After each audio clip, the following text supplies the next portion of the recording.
to the Matt Buff Show, teaming up with Moms for America.us. Marina Hoffman with me here, having a great time. Matt, we've done one great interview after another, and I've actually learned a lot of great questions and a lot of really solid insight. There's a lot of great patriots out there, like our friend here, Greg Aselbekian. How close was I? Very close. Tell me what it was. You'll allow it? Aselbekian, but I'll allow it. Aselbekian. Okay, we're going to just call you Greg. That works. And you're with Veterans for America. You guys got some big things happening here. I love the hat. We don't see enough MAGA hats out there anymore. I know, we should. But so here at America for Veterans First, we do a bunch of stuff to help not only people running for office, but people who just transition out of the military, and that's one of our main things. And I just wanted to share, our latest project, our latest developments, and what we're doing. Something that's actually going to go national very soon.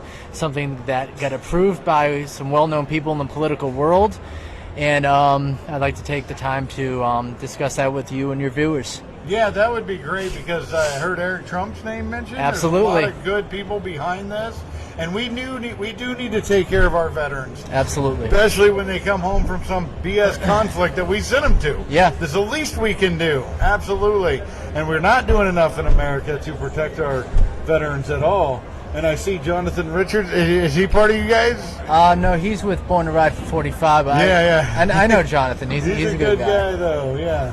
I love all the people, all the patriots that we're seeing here today. So why don't you tell us the initiative and what you guys got going on? Okay, so America for Veterans First.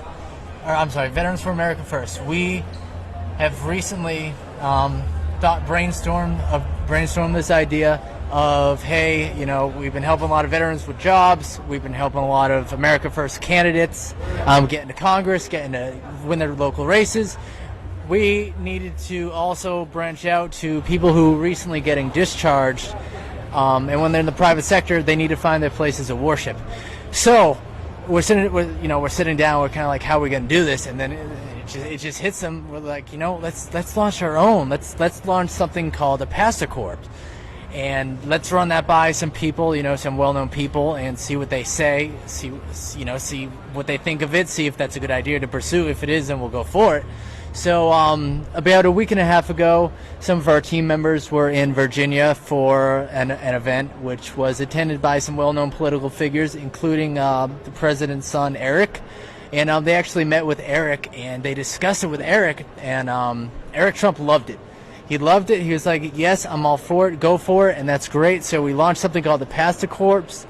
And just in that week time, we already got a few well-known pastors on board. Pastor Mark Burns, Pastor Jerome Davidson, who we saw in the news in that viral, his campaign ad, that viral Make Rifles Great Again campaign ad. It was probably one of the most powerful campaign ads I'd ever seen. Good.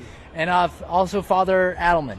And so those are just three people that we already got on board in 10 days. Pastor Mark Burns, let's stop right there for a second. Phenomenal guy. Incredible. You'll see him here at SAS, Student Action Summit, on the Buff Show, but we've had him on the show before. Oh my God, wait till you hear him talk, Marina.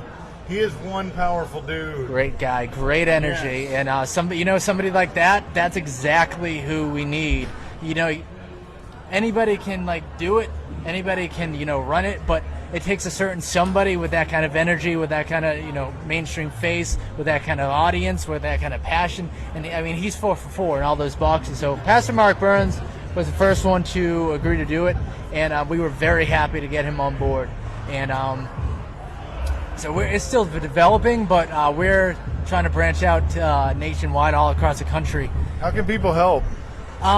So on our website, Veterans for America First, so VFAF.org, there's a bunch of things. The one thing, we have a sign-up form.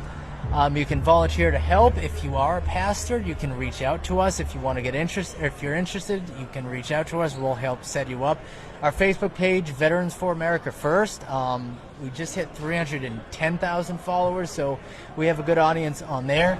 You can shoot one of us a direct message on the Veterans for America First website as well. And you will also see us traveling across the country. We just launched 2 months ago in Georgia. We had a 2-week Team Trump bus tour, and we were one of the sponsors. So we were going around the entire state of Georgia for their primary, endorsing candidates, attending events, and just representing what we stand for. Which is standing up for America's First. veterans. You know, the fact that we need an organization for this should be something that just automatically happens. We need an action committee for this because people are so selfish. People suck, man. People suck. We have to have an organization to support our veterans because the government won't do it. They won't deal. They'll take care of illegal immigrants and non-citizens, but veterans they just if get you're put on the here back illegally, burner. you get to put on the nicest boat or the nicest bus you've ever seen. You get more benefits than I do. It's healthcare, no COVID mandates, pretty good. No stuff. Vaccine mandate. No vaccine mandate, pretty good life. Incredible. You can make it. You can even vote too. You can even vote. In New York, you can vote. You can. Eric Adams said, "Your people, they can vote." Yeah, you get voting rights, you get free health care, you get American subsidies in Medicare, Medicaid, good travel, tuition if you're tuition, in school. That's right. They'll probably appoint you to congressman, in the next few years. Who knows? Our first illegal immigrant representative. It won't be from this state. Nope. I'll tell you that. Matt, another thing, thinking about the audience, I was in Denver, Colorado about 3 years ago. It was a bitter, cold winter day, and I come from Canada, so as a Canadian, I'm saying it was bitter cold. Okay, I had to run 10 seconds between buildings. I was frozen. There was a moment that my husband will say was the most impactful of his life.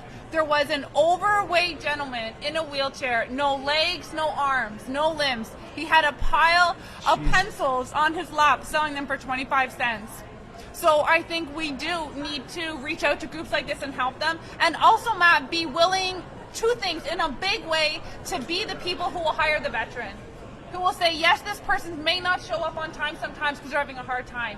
They may have issues because they're traumatized. But if we're faithful with them, if we give them a chance, we're doing the right thing. And also, on the smallest scale possible, to stop and say hi. Hello, thank you for defending our country, because that moment can make not the same kind of difference as employing them, but it reminds them the reason for everything they've done. Absolutely. The guy had no arms, no legs?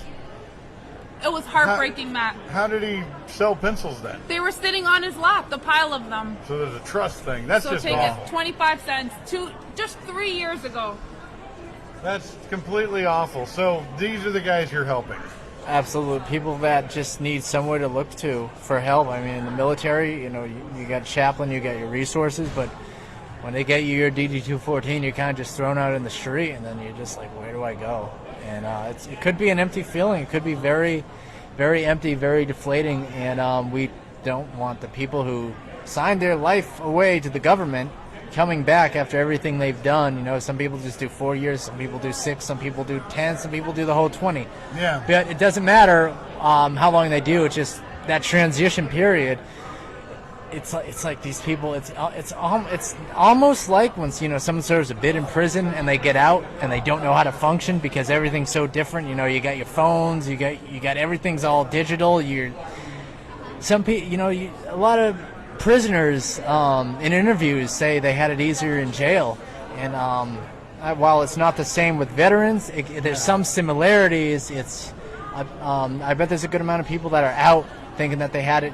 No matter how much they struggled in the military, they might find life easier there. And we want to. And the reality is they can't go back. They're done. But we need to set them up for a good life. Whether that's giving them family resources, whether that's helping find them a job, whether that's anything, just giving them support, giving them a place to worship, just finding the them basic anything. Humanity things. That's why we need conservative candidates. I see you're endorsing Herschel Walker for Senate here. Herschel Walker is running in Georgia against Raphael Warnock. Go Herschel. Raphael Warnock is a fraud. A Democrat, a pro-choice pastor. Yeah, what is that? He's definitely not. See, those are the pastors we don't want working for us, and we'll never take them. But Ben Carson sat right here and said, These people like to chop up babies, and you're going to be a pastor of a church? Yeah. Doesn't you don't even What's have wrong to, with you, you man? don't even have to be religious to see the just I don't even know the words And for Warnock it. has that domestic issue. Yeah, he's got a track record of things, but you know what? There's a D next to his name. People will line up and vote for him. The same way they've been doing it for decades and decades. They just do it blindly, and it really amazing. But I mean, a pro-choice pastor that you know that's like a vegan that you know goes to a butchery and just orders like a pound of steak and just goes home to eat it. It's a total oxymoron. Doesn't make sense. It just doesn't make any sense at all. Like I told my Democrat friend Mark Caruso, if you have a D next to your name, you're a crook and you need to repent. Yeah. Any thoughts? No, Matt, not to that last one. That's good stuff. Well, give the Great website organization. again. Yeah, absolutely. Absolutely. So Veterans for America First, VFAF.org. Facebook page, Veterans for America First. Those are our two. We're recently trying to form a podcast, so we can do. We can help you with that. We would like that. We'll do some on-air stuff. We got a huge midterm coming up, then we got biggest presidential election, 2024. That's going to be massive.